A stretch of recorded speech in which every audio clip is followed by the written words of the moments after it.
tal? Bienvenidos, buenas tardes. Hoy le damos a un tema importante, interesante, que es la recuperación de cartera. Y que además tengo un invitado con experiencia, activo, y que ha hecho una gran trayectoria en este tema. Muchas gracias, Eduardo, qué gusto verte bien, y personalmente también después de todos estos pandemias y pospandemias, y bueno, tal vez todavía estemos, pero en fin. Primero me gustaría leer tu trayectoria, que aunque es vasta, hicimos un resumen, gracias por hacer este resumen. El licenciado Eduardo Ku tiene dos licenciaturas, una licenciatura en Administración por la UNAM y otra en Derecho también por la UNAM. Tiene una maestría en Ingeniería Financiera por la UVM, tiene 2 diplomados por el TEC, en calidad total y en sistemas de información. Ha trabajado en posiciones directivas en tesorería, finanzas y área comercial, en empresas multinacionales como Mars Company, que antes era FM México, en Dun & Bradstreet, en United Technologies Company, que antes era Elevadores Otis, en Holder Bank Cementos Zapasco, en Smurfit, entre otras. Si hay algo que me equivoque, tú saltas. Es un placer. Su experiencia profesional también abarca publicaciones. Ha salido en publicaciones como en revistas de Who's Who, en México en el 89, en Who's Who International of Professionals Management en el 99. Ha dado conferencias, es miembro de asociaciones como la Asociación Mexicana para la Administración de la Calidad Total, ha sido conferencista en Nacional Financiera en el 2000, y no solo en México, sino en Estados Unidos también, en el The Association of Credit and Collection Professionals en 2004 en Miami, también en Expo Pyme en 2007, donde ha sido expositor y conferencista. También ha estado como conferencista en Miami en Credit and Collection Symposium of the Americas 2008.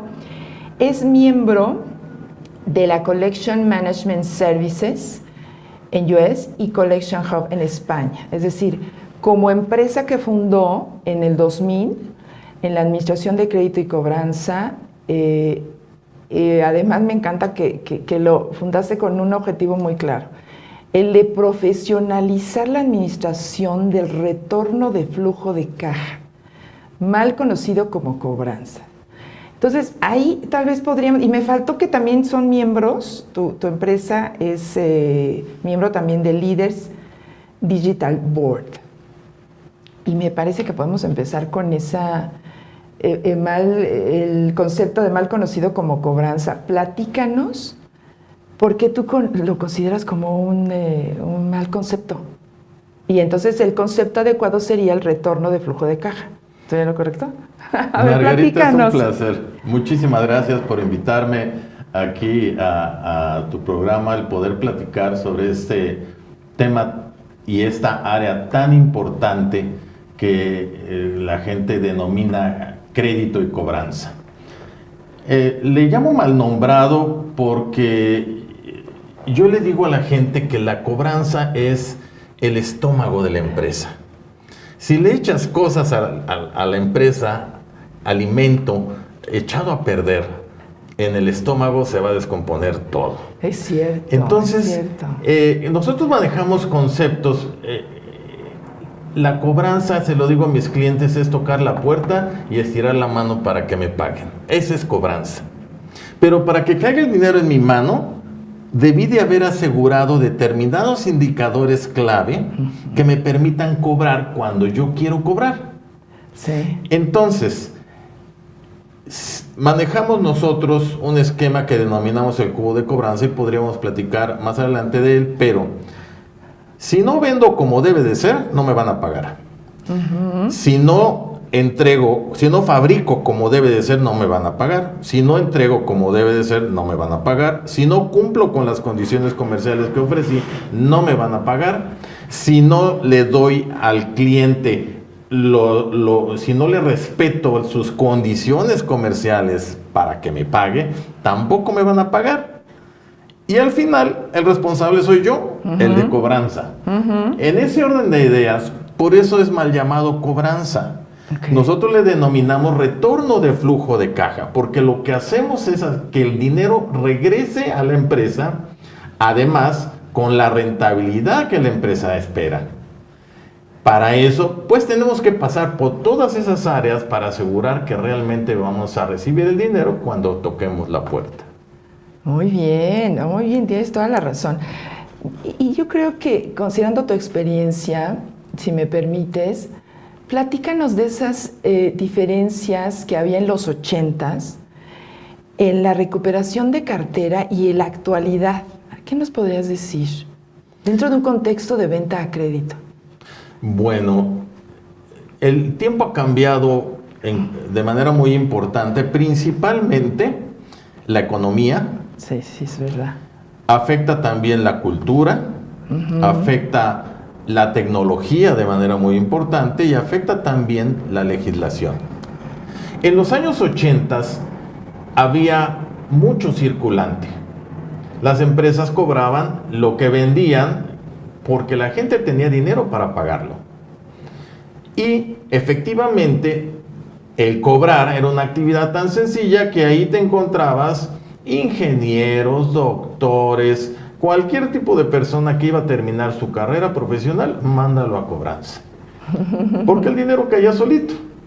Entonces, adicionalmente, el tiempo va pasando y va cambiando y se va haciendo indispensable cobrar mejor. Además, nos vienen crisis económicas importantes, como la de López Portillo, como la de Luis Echeverría, como la de Carlos Salinas de Gortari, etcétera. Vienen casi por décadas las crisis. La devaluación genera devaluaciones, el retiro de los 3 ceros, etcétera. Eso genera que el circulante se detenga en el mercado y genera que tengamos que realmente tomar una actividad profesional para poder cobrar.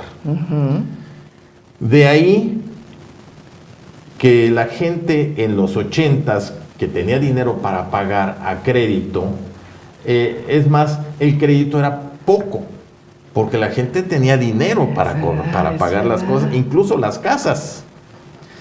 Va pasando el tiempo y a raíz de que el circulante se va disminuyendo en la calle es cuando se empiezan a incrementar las ventas a crédito. Y de esta manera nos influye también la cultura. La gente cuando empieza a ver que no hay dinero para pagar, lo que hace es esconderse. Por cultura. O sea, sí es cultural, definitivamente. Es cultural, definitivamente. Y también lo vamos a explicar con detalle, si el tiempo no lo permite, pero viene la transición de la tecnología. Empiezan a haber computadoras, porque recordemos que en los 80s no había microcomputadoras o la que conocemos hoy como laptops, no existían redes de internet, nada de esas cosas. Todo era a través de archivos físicos, expedientes ahí donde metíamos las tarjetas, donde como aboneros poníamos fulano de tal, le presté tanto dinero, me pagó tanto y de ahí lo íbamos descargando de manera manual. Eso era en los 80s.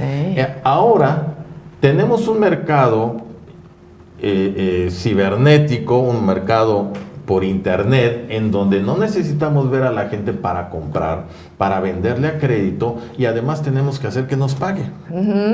Entonces la tecnología afecta demasiado la forma de administrar la cobranza con respecto a las décadas cercanas al fin del siglo pasado.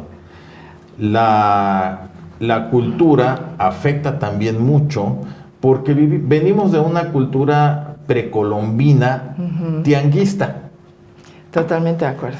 Hasta el día de hoy salimos a la calle y vemos los toldos rojos del tianguis. Y al tianguis vamos y es una actividad deportiva que los extranjeros utilizan mucho. La gente anglosajona se queda admirada de cómo nosotros, por lo menos los mexicanos, hacemos el regateo. Y para ellos ir y ver que una persona ofrece un producto a un precio y lograr que lo venda más barato, es algo increíble. Sí. Entonces, esa cultura tianguista se mete al negocio. Sí. Porque venimos, para efecto de la cobranza, en un esquema de cuánto es lo menos. Generalmente, cuando vamos a ver a un deudor que tiene un importe ya atrasado en mora, dinero que nos debe ya atrasado, y le vamos a cobrar, si nos debe 100 pesos, normalmente nos va a decir, te pago 80 y ya ahí muere. Entonces, ese esquema de cuánto es lo menos es nuestra cultura que nos viene arrastrando.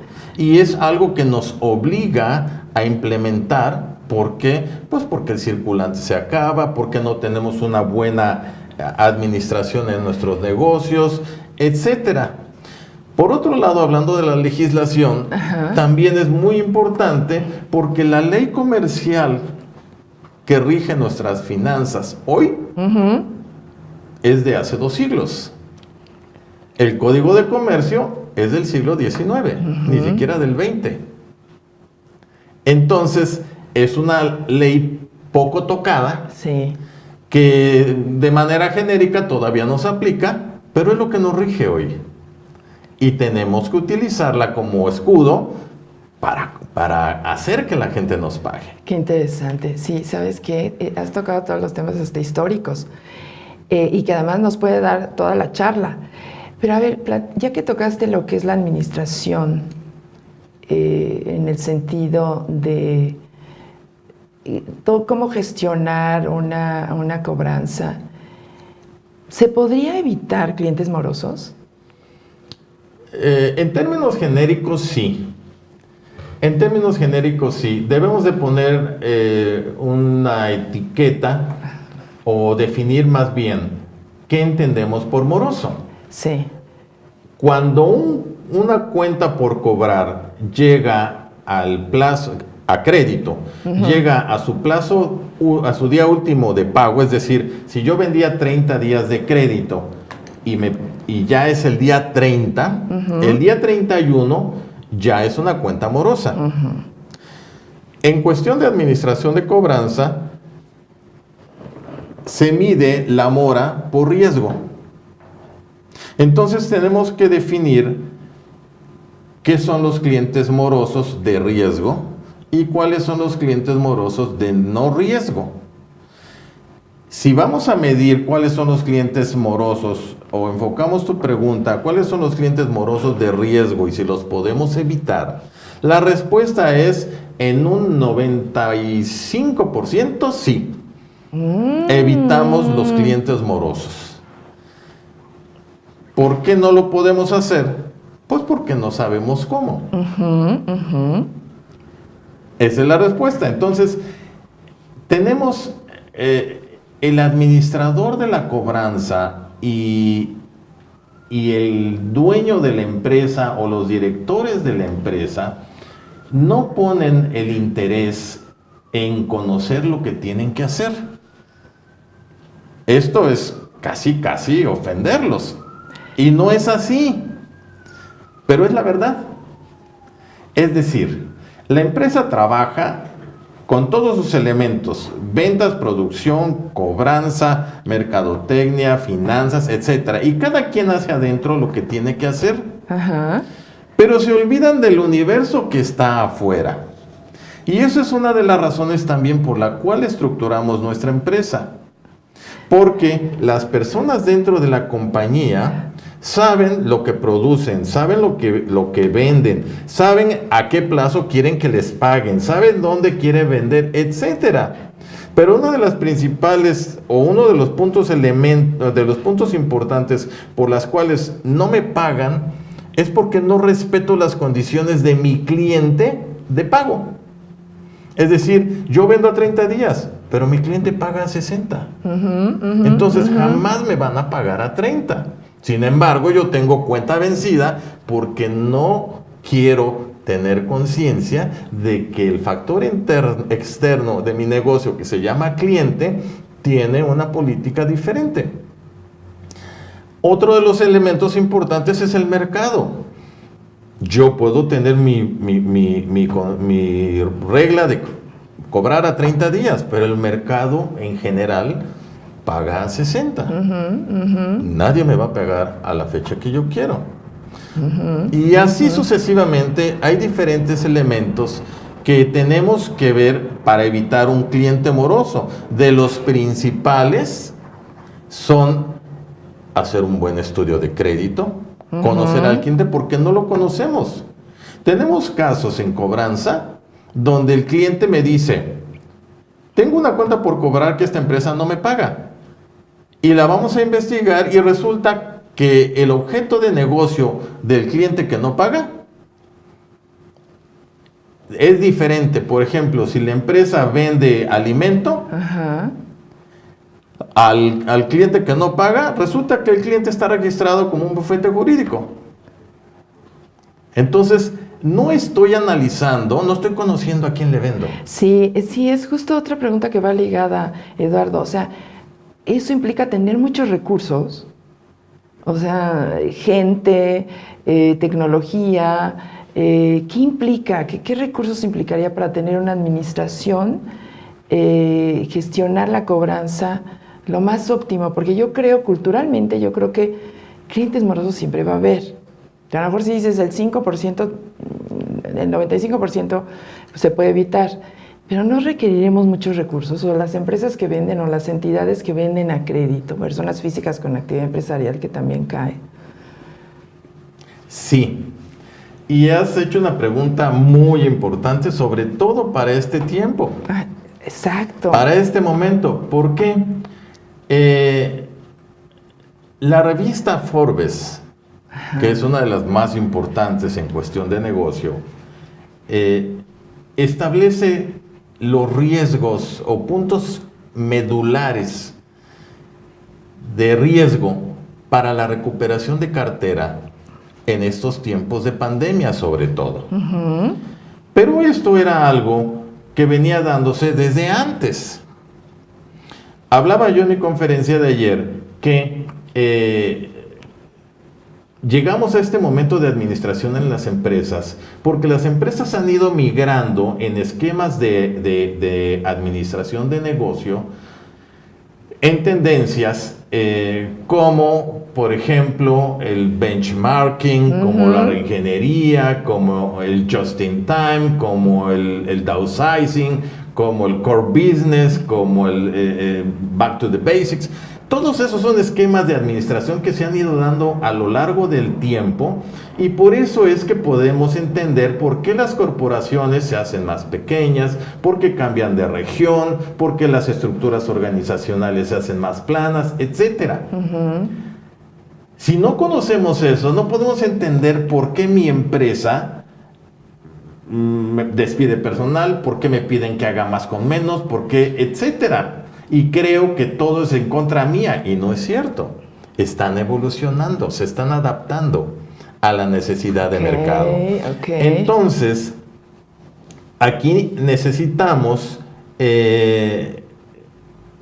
hacer que las empresas, y sobre todo en cobranza, se adapten a ese cambio. Sí es mucho lo que necesitamos, pero por ejemplo, y tenemos un punto importante aquí que se acaba de terminar de liberar en ley, que es el outsourcing.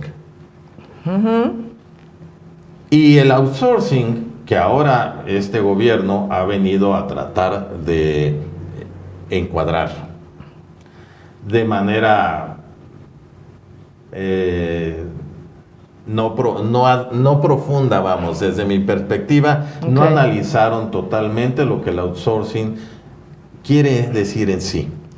Simplemente están viendo la espuma del capuchino y no lo que está abajo, no el líquido, vamos.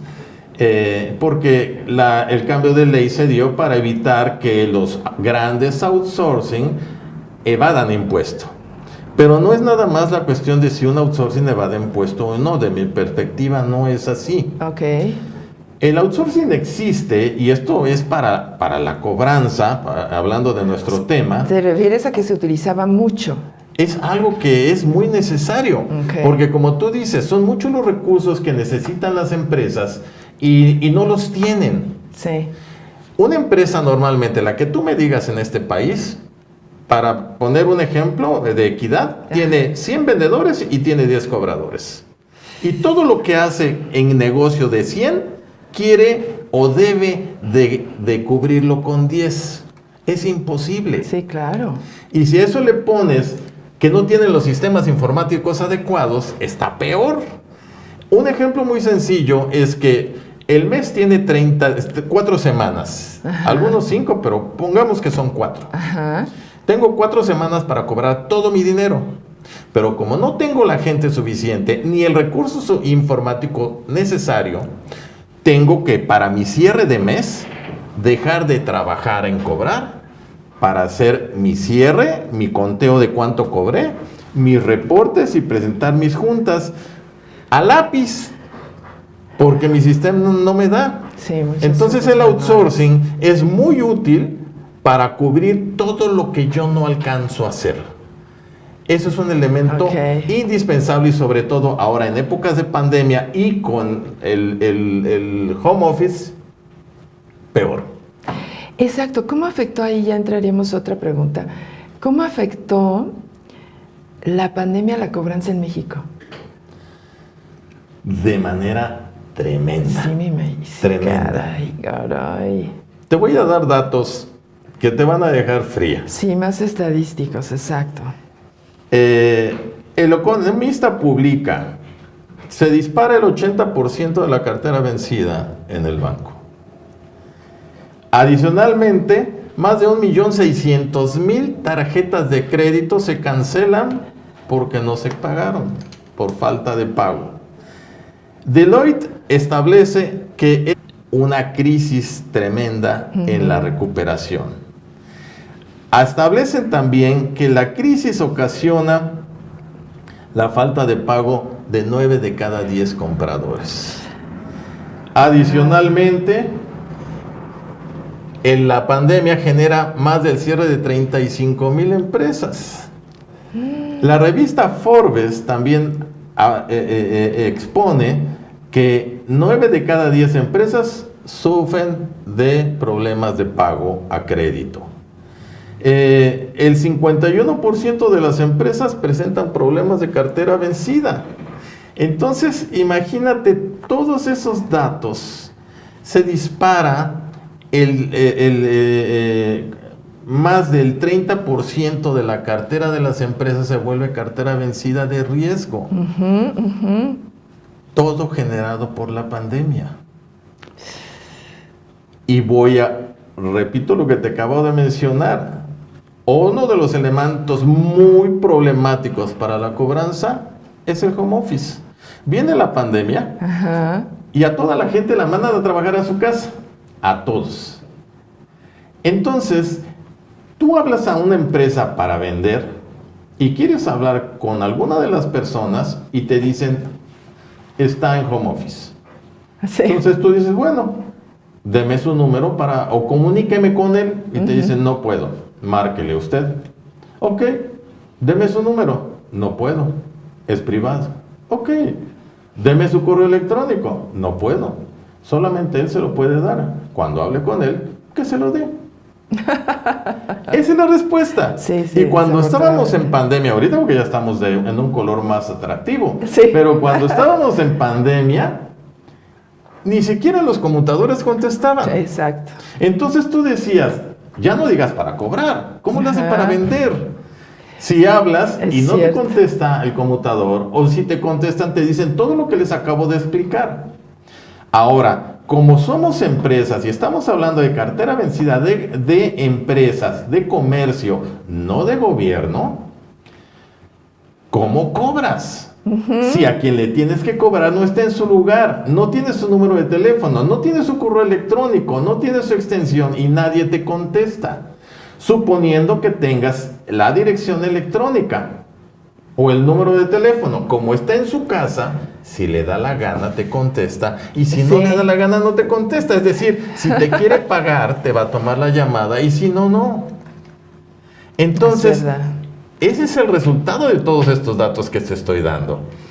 La responsabilidad del administrador de la cartera es romper todas esas barreras. ¿Cómo lo vamos a hacer? Exacto. Nos vamos al origen. ¿Por qué no me decías, puedes evitar el cliente moroso? Sí. Ajá. Pero en nuestro negocio vamos con las empresas y les decimos, a ver, otro dato muy importante es, y espero que podamos llegar a ese punto, Ajá. el 95% de las demandas que llegan a un juzgado es responsabilidad del que demanda, no del que debe dinero. El que va y le pide a un juez que le pague a otra persona, Margarita va y le dice al juez, vengo a demandar a Eduardo Q porque me debe dinero. Ajá. ¿Es tu responsabilidad? ¿Por qué es tu responsabilidad? Porque a Eduardo Q no le hiciste un estudio de crédito adecuado, no lo monitoreaste mientras lo tuviste vivo como cliente, o no cumpliste con lo que le ofreciste para vender, o no llevaste a cabo tus actividades de cobro de manera correcta, o no le diste el tiempo a tu cobranza correcto que debías de haberle dado para evitar llegar a juicio. Entonces, Es verdad. si uno supiera, en el caso que te comento de cobrar con pandemia, si yo hubiera desde el inicio a mi cliente, le hubiera pedido su INE o su IFE, hubiera confirmado el lugar donde vive, tuviera yo su número de teléfono directo, su celular, etcétera, etcétera, en este momento lo podría encontrar. Pero como no lo tengo, no puedo cobrar. Y es tan sencillo eso que mencionas, el poderlo administrar, manejar.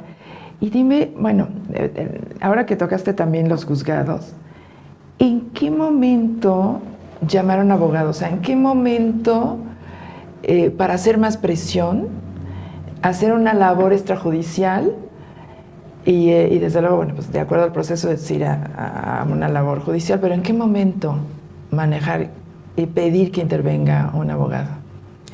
Mira, las empresas tienen por obligación, cosa que casi ninguna hace, Ajá. estructurar su forma de cobrar. Es decir, ¿en cuánto tiempo tengo que cobrar? La respuesta está, uno, en el mercado, cómo paga el mercado. Ajá. Principalmente, o más bien el número uno, ¿cómo puedo prestar? La empresa tiene que definir si puede prestar a 30, a 60 o 90 días. Definir un plazo de crédito.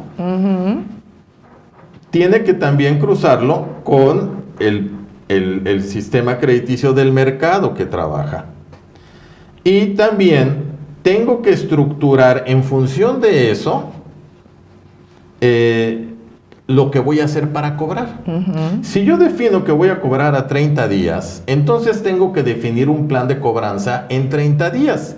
Yo le llamo a Margarita, bueno, yo voy a estructurar cómo le cobro a Margarita. ¿Qué elementos tengo? Le llamo por teléfono, le mando un correo electrónico, le mando un mensaje de texto, le mando una carta, la visito, como es comercio, pues si no me hace caso voy con su jefe, etcétera. Tengo que hacer mi lista, que le llaman checklist, para que yo vaya palomeando todo lo que tengo que hacer para cobrar. Después de eso, tengo que poner las veces que voy a hacer eso, es decir, cuántas veces le llamo, cuántas veces le visito, cuántas cartas le mando, etcétera, etcétera. Ya que tenga eso, todo eso tiene que quedar en 30 días. Si no, mi actividad de cobro falló. ¿Cómo me doy cuenta cuando falla? Es muy sencillo. Nosotros le pedimos a las empresas que realmente quieran cobrar bien, que analicen su cartera por capas. Es decir, la cartera se analiza efectivamente por antigüedad. La antigüedad se mide por los meses. 30, 60, 90, etcétera, etcétera. Va sumando los meses. Cada mes es una capa, en lo general. porque hay empresas que manejan procesos de negocio de 15 días, son las menos, pero la mayoría se manejan a 30 días. Ajá. Entonces, cada 30 días es una capa. Yo tengo, en función de lo que te comenté, que determinar en cuánto tiempo quiero cobrar. Okay. Hay otros ingredientes que poner en esta sopa, en este puchero, y son los de control interno. Okay. La empresa Sensei del control interno a nivel mundial es PricewaterhouseCoopers.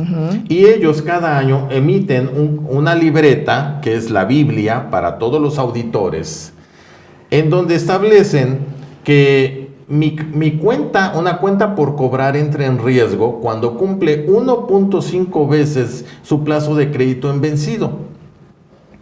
Cuando una cuenta entra en riesgo, debiera yo por control interno, empezar a reservarla por el riesgo de no cobro. Entonces, si mi control interno dice que si vendía crédito cuando mi cuenta cumple 45 días de vencido, debiera de empezar a reservarla, entonces, si vendo a 30 días, lo más que debiera yo de aguantar para cobrar dentro de la empresa debían de ser 45 días. Exacto. Después de esos 45 días yo tengo que pasar a una segunda instancia. O sea, ya no funciona lo que hago adentro, tengo que ir afuera. Tú me preguntas, ¿cuándo debo de llamar a un abogado? ¿Cuándo debo ir extrajudicial? Etcétera. La respuesta es después de que acabo con mi proceso interno de cobro. Okay. Inmediatamente después. Lo que pasa en México es que las empresas consideran los servicios externos de cobranza como extrajudicial o legal, que puede ser no necesariamente a través de un abogado, el extrajudicial, lo consideran primero costoso. Piensan que es un servicio caro. Y después no lo hacen porque no quieren perder a su cliente. Sí. Entonces yo también le digo a los clientes, a las empresas que visitamos y que analizamos, yo lo que recomiendo en primer lugar es que los clientes malos se los mande a la competencia. Quédense con los clientes buenos, con los que sí quieran pagar. Quisiéramos, sí, claro. Ahora, tenemos que hacer clientes buenos. Ese es otro tema. Exacto. Pero ya vimos cómo tengo que determinar qué voy a hacer adentro para cobrar. No me respeto. Ese es uno de los problemas más importantes del negocio del comercio, que no hay respeto. Las empresas no respetan al cliente, no se respetan a sí mismas, no respetan a sus empleados, no respetan nada en cuestión de proceso de comercio, por lo que acabo de mencionar. Sí. Si pagan miles de dólares, las empresas grandes, hablo de las que son transnacionales, de las que, si hablamos de número de empleados, pues aquellas que tienen más de 60 empleados ya se considera una empresa grande. Y muchas de las empresas grandes son auditadas por firmas extranjeras. Podemos mencionar Deloitte, PricewaterhouseCoopers, Ernst & Young, P&G, etcétera. Son muchas. Pagan miles de dólares para que les digan que están haciendo las cosas mal y no lo arreglan. Entonces, ¿para qué pagan tanto dinero? En función de eso, yo debiera de ir a un elemento externo después de que agoto mi instancia de cobro. Ahora, no lo hacen por lo que te acabo de mencionar, consideran que es caro y además no quieren perder al cliente. Pero, en promedio, te puedo dar otro dato muy importante, es que las empresas dilatan en promedio 1 año en tornar una cuenta a cobro externo, donde debieran de haberlo hecho a los 45 días. Sí. Yo les digo a las empresas y les pregunto, ¿qué hicieron en 1 año? ¿Cuántas veces le hablaron? ¿Cuántas veces lo visitaron? ¿Cuántos mensajes le mandaron? Los escalamientos, etcétera. Lo único que generaron en 1 año es convencer al cliente deudor de que si no paga no pasa nada. El peor enemigo de la cobranza, el peor, es el tiempo. Sí. Por lo que te comento. Sí. Por control interno, tengo que empezar a reservarla. Es decir, hablando de dinero, tengo que decirle a la caja, dame tanto dinero porque lo voy a poner aquí para cubrir el riesgo de no cobro de esta cuenta. Después de un año, obligadamente, mi cuenta tiene que estar reservada al 100%. Entonces, mi impacto financiero es, ni he cobrado los 100 pesos que vendí, y además ya le quité otros 100 pesos a la caja porque tuve que poner la reserva. Ahí están, pero no los puedo gastar. Y sí tuve que pagar impuestos y una serie de cosas que me generan una pérdida total de mi retorno de rentabilidad. Claro. Mira, nos quedan 5 minutitos, Eduardo, y es que podemos hacer la segunda parte, pero me gustaría concluir, si estás de acuerdo, con cuál sería en 5 minutitos la administración de la cobranza lo más óptima. A lo mejor puedes decir 5 factores para que ayuden a nuestro público en darse, desde luego tendrán ya sus propios procesos, que les ayude también a aterrizar a lo mejor algunos deudores que traigan ya antiguos y otros más jóvenes y pueda ayudarles a definir internamente sus procesos y arranques con quién empiezan. ¿Qué nos dirías? Aquí lo tengo y precisamente lo dijiste exacto, son 5 puntos. Mira, ok. Para cobrar, a tener una visión de éxito y para tener una cobranza sana. El primero es formalizar la cobranza, como ya lo expliqué. Hay que determinar el proceso de cobro. ¿Qué voy a hacer, cuándo y por qué, etcétera? Yo le pongo los adjetivos: quién, cómo, cuándo, dónde y por qué. Hay que cubrir eso. En el plazo de crédito que yo decida, es mi empresa. De acuerdo. He llegado con clientes que me dicen, le digo, ¿le puedo recuperar 2 millones de pesos? Y me dicen, no lo quiero, no me importa, es mi dinero. ¿Qué? Es tuyo, no hay problema. Pero hay que definir el plazo de crédito interno. Como lo mencioné, cuántas veces le hablo, cuánto le escribo, etcétera. Después de eso, hay que pasar a una instancia externa. También hay que profesionalizar la cobranza. ¿Cómo? Debemos de tener el número de personal necesario para cobrar. Mencionaba que había 100 vendedores y 10 cobradores. Esa es la proporción. Quieren darle la responsabilidad al comercial de cobrar, pero él siempre va a ser evaluado por vender. Y 2 puntos, cuando sale a la calle, lleva una agenda de venta tan apretada que no puede cobrar. Y el segundo es que normalmente donde se vende no se cobra o no se paga. Entonces, no lo puede hacer esta persona. Hay que profesionalizarla, hay que tener la gente necesaria y además con el nivel adecuado. Hay empresas que tienen una estructura de cobranza muy plana y no tienen gente de nivel para negociar, para hablar. Es cierto. Hay que ver, y hay unos esquemas de análisis administrativo muy interesantes donde se mide el nivel y la capacidad de efectividad que tiene cada nivel de cada persona. Y hablando de niveles, me refiero a un gestor, a un coordinador, a un supervisor, a un gerente o a un director. Entonces, si yo nada más tengo una persona de medio nivel y un mensajero y tengo una cuenta por cobrar que tengo que negociarla con el dueño, no lo voy a lograr. Así es, así es. El siguiente es culturizar al cliente. Hay que educar al cliente. Hablaba yo del respeto. No nos respetamos las empresas de manera interna porque queremos cobrar haciendo todo lo posible para no lograrlo. Ese es uno de los puntos muy importantes. Entonces, tengo que culturizar al cliente interno. Hablaba yo de que si no vendo bien no puedo cobrar, si no fabrico bien, etc. El área de cobranza tiene muchos clientes internos. Ventas, producción, almacén, finanzas, mercadotecnia. Yo como cobranza puedo identificar por qué razón no me pagaron. Entonces tengo que ir, si no entregué bien, tengo que ir al almacén y cerrar esa llave, arreglar ese problema. Y así sucesivamente con todas las áreas. Eso es interno. De manera externa, tengo que ir con mis clientes y los tengo que enseñar a pagar. El cliente no paga por lo mismo. Hablaba yo de los vendedores, de la disparidad. en extrajudicial, no tienes idea la gran cantidad, podría yo hablar del más del 60% de las cuentas que vamos a gestionar en extrajudicial, el cliente nos dice, así como fueron para venirme a vender, que sean para venirme a cobrar. ¿Por qué no paga el cliente? Porque saben que la empresa que les vendió no tiene la capacidad para llegar a ellos para cobrar. Entonces hay que educar al cliente. Si no hay circulante en la calle, el dinero que presta el banco es muy caro. Sí, definitivamente. El del proveedor es regalado. Entonces mejor jinete claro, el dinero de mi proveedor y ya. El proveedor, muy reducir bien. los tiempos de gestión. Tengo que respetar mis tiempos para extrajudicial y legal.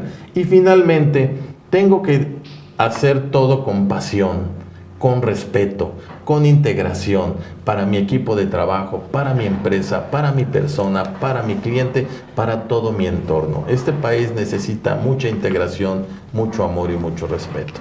Qué bonito forma de terminar, Eduardo. Muchísimas gracias. Hagamos otra segunda parte. Hay tanto sobre este tema. Les queremos agradecer el habernos acompañado en esta interesante charla. En Expert TV y Chávez Alvear Consultores estaremos dando temas de interés. Mañana tenemos también una entrevista con una aseguradora de crédito. Gracias y hasta pronto. Hasta pronto, muchas gracias. Gracias a ti, Eduardo.